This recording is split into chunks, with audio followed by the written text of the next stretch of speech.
Read a smile behind my mask. How long will it last? Stimulus going fast. Government won't act. How long will this be going on? Aloha! This is Skye, your soulful progressive with FNN-Feminist News Network. That feminist news that's right for you. Welcome to Skye on location here at Ala Moana Park in Honolulu, Hawaii. And what are we going to do today? We're here with renowned activist and patriarch David Mullnix with the progressive movement. Now, you're also with Bernie's Progressives. Who are you with, Our David? Revolution. I'm co-founded by Revolution Hawaii and 350 Hawaii and the Occupy Honolulu. All right, and we really enjoyed the Occupy movement back in the day. Yeah, so we're here as a post-election Pahana get-together and talk. And what are we going to talk about? Let's get straight to it. And remember to like and subscribe. That's right, just hit that button below to get more videos. It says Feminist News Network. Just click on that. Now, to be socially distanced and safe, we made sure I got my space. That's why he put on his mask, because I don't want to invade that area. But we're going to have a discussion today, post-election, of what do we do now for the presidency, for our Ohana, for our Aina, and for the future and the people that are getting sick in this pandemic. Let's talk to David. Let's see how he feels about this. How do you feel in this post-election era, knowing what we know about Biden doing the same old thing, his agenda of no change? The Trump-Biden race is that it was basically, we had a choice of voting right or left to end up with oligarchy. There's really no difference between Trump and Biden in a lot of ways. I mean, a lot of their policies are the same. People are going to go, oh my God, that's not so true, but unfortunately it is. The neoliberal, corporatist, and neocons are basically on the same agenda to protect corporations. They're both for so-called free trade. They're both for austerity. They're both for helping tax cuts for the rich, all that. So all the folks who got all excited about Trump, I mean, really this election was only about getting rid of Trump. But the systemic problems are not being covered at all by the election of Biden. Just like my friend was saying here, nothing is going to, he even said it. He said it to all the rich guys. I'm not going to change anything. You guys are going to keep your tax cuts. The income inequality is going to continue. 2 innocent black men are going to be murdered on average every week in America. Poverty is going to continue in black communities. There's not going to be any increase in help with education. We got to understand it's an uphill battle. Yeah. They tried to get the progressives into the fray by saying that Biden can be persuaded and pushed a certain way and we can lean him left. Now, they're automatically fighting against that already. Now, the left is fighting back better than they fought back in 2000. The left is fighting back better than they fought back in 2016. So, the way progressives are fighting back is by people like AOC, the New Squad, Cori Bush. They're letting them know that the progressives in every state that was Democrat that pushed for Green New Deal, Medicare for all, increasing the minimum wage, unions and working class, they all won. Yeah. All the progressives won. The Chuck Schumer appointed Democrats your girl up against McGrath up against McConnell saying that she's a Trump Democrat. That didn't win her race.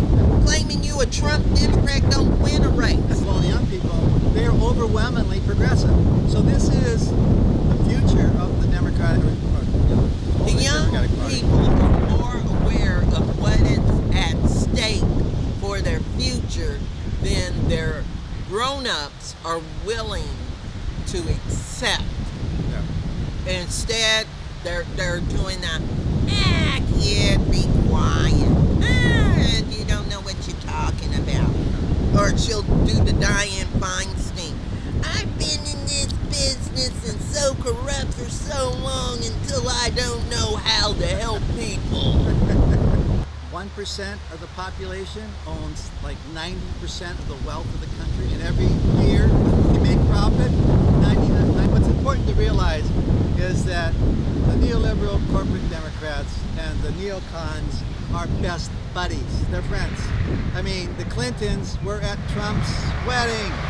You know, Michelle Obama says her best friend is George W. Bush, a war criminal, a torturer. He started an illegal war. He violated international law by starting an illegal war. He murdered thousands of innocent people starting an illegal war and perpetrated torture. And she now calls him her best friend. He should be in prison. So it's what you've got going on in the world right now. You've got this elitist system for corporations and the rich, and then you got the working people, democratic socialists. These are the two forces that are vying right now for how we're going to survive in this world. If we go with the corporatist idea, it's every man for himself, and we're seeing what's going on right now, right? We are on the edge of having total climate collapse because of greed, and that's basically what it's all about, right? Capitalism, feudalism, you know, colonialism. It's all about all the money is shifted to the top, and everybody else at the bottom has almost nothing. But if we're going to survive, really the only way to survive is a democratic socialist kind of a system where we are ensuring everyone's taken care of. No one is hungry. That's right. Yeah. Right? That's right. Where we need, so I would say to each independent person is get involved with a group. It doesn't matter what group. If you're into the environment, join the Sierra Club or 350. If you're concerned about, you know, minimum wage, there's groups for that. If you're a young person, you can join Young Progressive Demanding Action. There's plenty of different groups around. It's going to get rough, people. It's going to get rough. Yes. On the working class of Hawaii. Yeah. Climate change is going to get a lot worse. It's getting worse, and it's getting worse a lot more quickly than people expected. And with this COVID, you know, without getting any kind of stimulus money, we got a lot of people now who haven't paid rent for several months. Where are they going to get that? They're not working, and their jobs aren't going to come back soon. The homeless problem is very easily solved in the state of Hawaii, but all the politicians, hem and haw, we're going to try this, we're going to do the sit-lie laws, which basically, you know... Do everything except what they need to do. Right, do everything because developers, once again, corporations, the guys with money, they don't want to spend the money.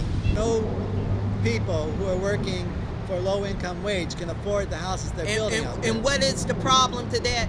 Every housing development unit has to be 15% affordable.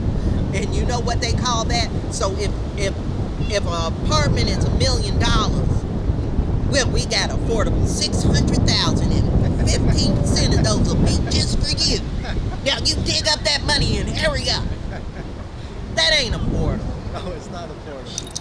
So, anyway, so it can be solved with government housing and raising the minimum wage.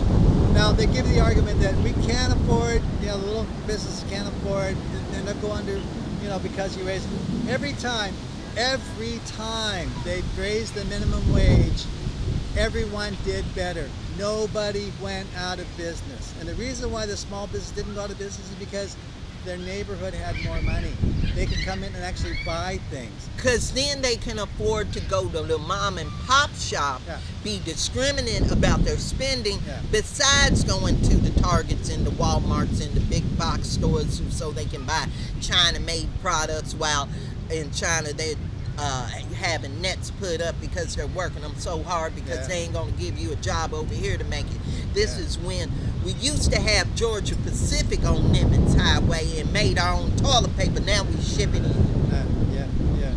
Now you have to ship it in before you can wipe your butt, and then you worrying about why you didn't see no damn toilet paper when the COVID came out. Because Georgia Pacific is Party City. Yeah. You can't wipe your butt with a cup, can you? That's good. So, what I'm trying to say is, like, she's talking about mini houses.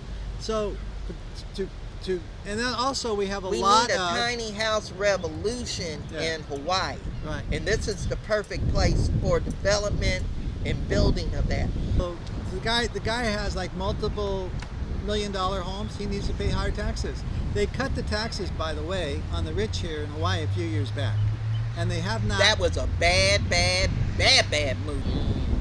So where do we go from here? So, like I said, join progressive organizations. It doesn't matter whatever your issue is, because we're all working together. Homelessness, Exactly. climate change, affordable housing. It's all interrelated. So if you have a particular passion or thing you're concerned about, join our. And if you cannot volunteer, then send them some money to help them get done what you believe they need to get done. Because another problem with Hawaii, let me tell you people, they done worked your asses to death where you can't go out and vote. You can't, they only make these city council meetings while you at work. Right. Now, if he was a real mayor, and this was a real city council, they have at least 2 to 3 meetings a week, a month, at one meeting a week in the afternoon, so real working class people can come. Right. Because if only the activists can come and the people that can afford to take time off of work, Right. the disabled, that ain't fair. It isn't right. And how can you be for and of the people and you're not allowing the people to have a say? These are numerous ways to get involved, and it's hard. It's not just because you write your letter. They're not going to tomorrow do what you want. The United States, we're a democracy. We're a democratic republic, and so the only way a democratic republic functions if you get involved. It is dependent upon people being involved in the process. And I know it's like, look, I'm working, I got my kids to deal with. That's all true. That's why I'm saying join a group, because they'll email you and say, okay, now testify on this. So it makes it simple, but at least you're staying aware of what's going on, and we can put pressure on Blangiardi or any of these other politicians. If the majority of the people in the state are not happy about something, they know what that really boils down to is votes. Money really makes politics run around here and on the mainland, but what they really concerned about are votes, because that's what gets them elected. So they may be getting large donations and doing what they can to help out the guys who gave those large donations, but that does not get them elected. It is votes. And that's why the more people who get involved. Now remember, if you like to check me out, like and subscribe to see more videos, click that link below. And remember, I'm that Soulful Progress 1 on Twitter, got that rant of the day on Blogger.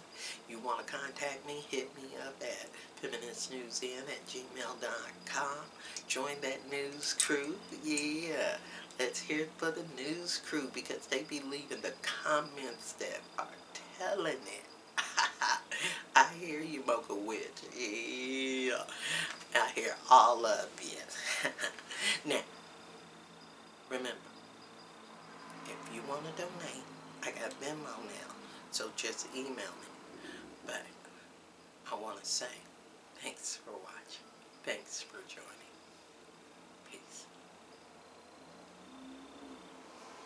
See the smile behind my mask. How long will it last? Stimulus going fast. Government won't act. How long will this be going on? I'm standing here